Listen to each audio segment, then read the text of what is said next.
Cerita diawali dengan seorang ayah bernama Hadi yang bekerja keras di tempat cuci mobil miliknya di kota Surabaya. Kedua anaknya, Saras dan Yudis, mengkhawatirkan kesehatannya yang menurun dan menyuruhnya pulang untuk beristirahat.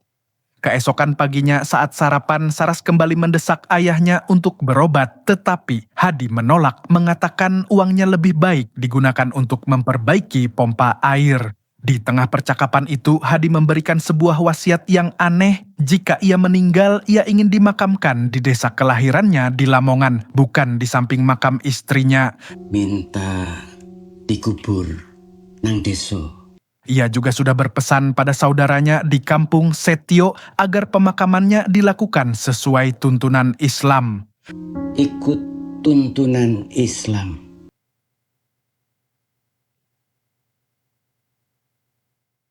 Siang harinya Hadi meninggal dunia di rumahnya. Saras dan Yudis yang baru saja akan pulang menemukan ayah mereka sudah tergeletak tak bernyawa.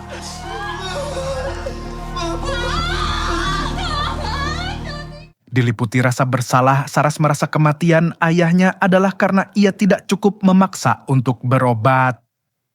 Setio yang datang dari kampung menyarankan agar jenazah segera dibawa ke desa malam itu juga, tetapi Saras dan Yudis bersikeras agar ayah mereka dimakamkan di kota bersama ibu mereka.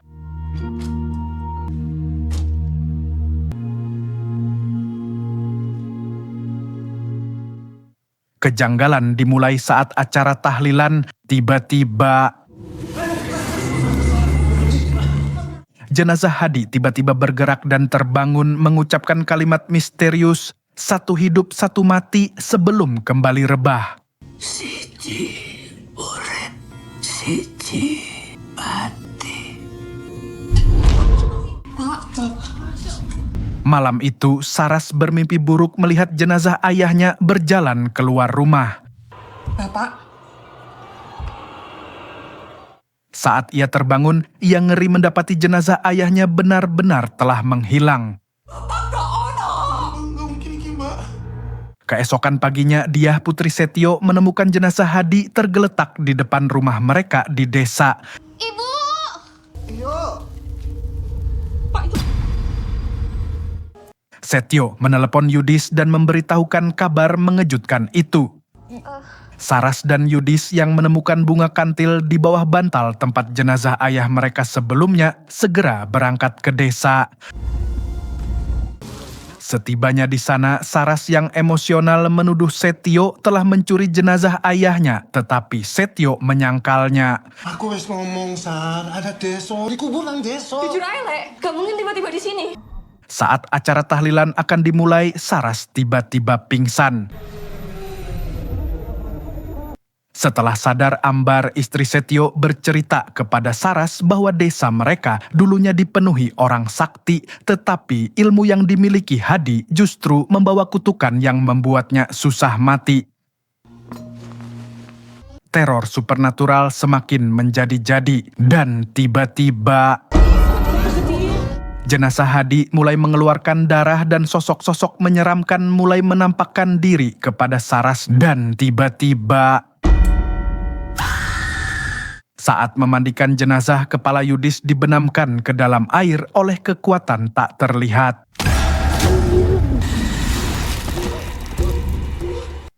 Setio akhirnya mengungkapkan sebuah rahasia kelam. Hadi adalah pewaris ilmu turunan keluarga yang membuat kematian menjadi proses yang sulit. Agar ilmunya bisa putus dan arwahnya tenang, jenazahnya harus dimakamkan pada malam Jumat Kliwon. Jika tidak, ilmu itu akan turun ke salah satu anaknya, Saras atau Yudis. Setio juga mengklaim bahwa ibu mereka sengaja dikorbankan oleh Hadi demi kelahiran Yudis sebagai bagian dari ilmu tersebut. Sebuah tuduhan yang membuat Yudis semakin hancur dan menyalahkan dirinya sendiri. Saras awalnya menolak keras ide menunda pemakaman, tetapi berbagai kejadian aneh mulai menggoyahkan keyakinannya.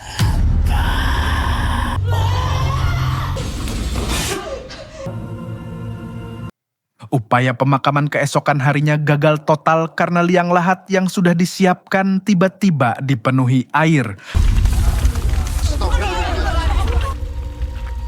Malamnya, para warga desa tidak lagi datang untuk tahlilan takut pada ilmu hitam yang dimiliki Hadi.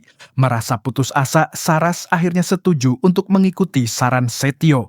Ia melakukan sebuah ritual mandi kembang 7 rupa yang katanya bertujuan untuk memutuskan ilmu sang ayah. Gak apa-apa, Duk. Malam itu, Saras diajak oleh Setio dan Ambar untuk membagikan berkat ke para tetangga sebagai bagian dari ritual. Namun, ini hanyalah sebuah tipuan. Saras digiring ke sebuah hutan bambu dan di sana ia dirasuki dan menjadi pewaris baru dari ilmu hitam ayahnya.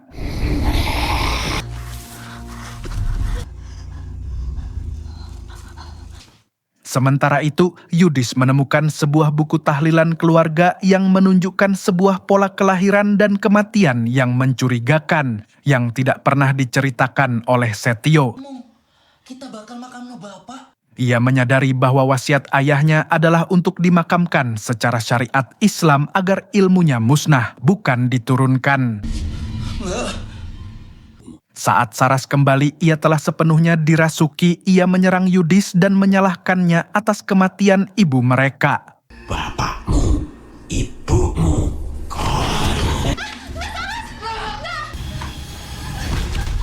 Yudis akhirnya mengerti rencana jahat Setio. Putri Setio, dia menderita leukemia dan sedang dalam kondisi kritis. Setio sengaja menyabotase pemakaman Hadi agar ilmu itu turun ke Saras.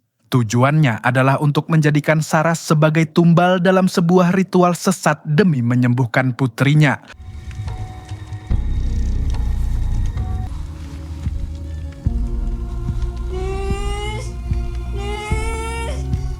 Yudis segera meminta bantuan Pak Ustaz. Ia menunjukkan bunga kantil yang ia temukan dan Pak Ustaz mengkonfirmasi bahwa bunga itu digunakan untuk memanggil arwah. Mereka bergegas kembali ke rumah Setio dan tiba-tiba di mana Setio dan Ambar telah membungkus Saras dan bersiap untuk memulai ritual pengorbanan. Pak Ustadz berhasil menenangkan warga yang marah dan mengajak mereka untuk melakukan salat gaib.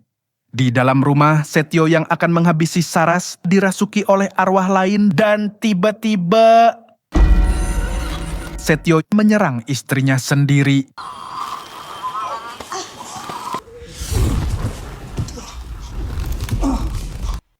Ilmu hitam yang kini sepenuhnya menguasai tubuh Saras melawan balik upaya ruqyah yang dilakukan oleh Pak Ustaz dan warga. La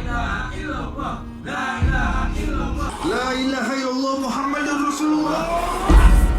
Setelah pertarungan gaib yang sengit, Saras akhirnya berhasil disadarkan dan terbebas dari kutukan tersebut. Akan tetapi ketika semua orang termasuk saya mengira film mau udahan, ternyata masih ada adegan klimaks, yaitu mungkin karena roh jahat yang berpindah ke jasad Hadi tiba-tiba bangkit dan mulai melayang ke atas. Di sini sontak semua terkejut.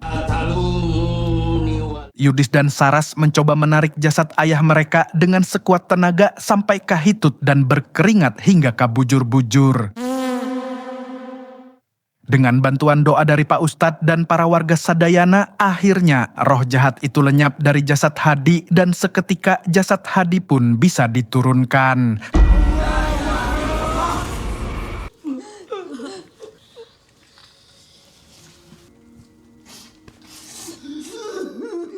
Keesokan harinya, Yudis dan para warga menguburkan jenazah Hadi sesuai dengan wasiatnya, yaitu dikuburkan sesuai dengan syariat Islam.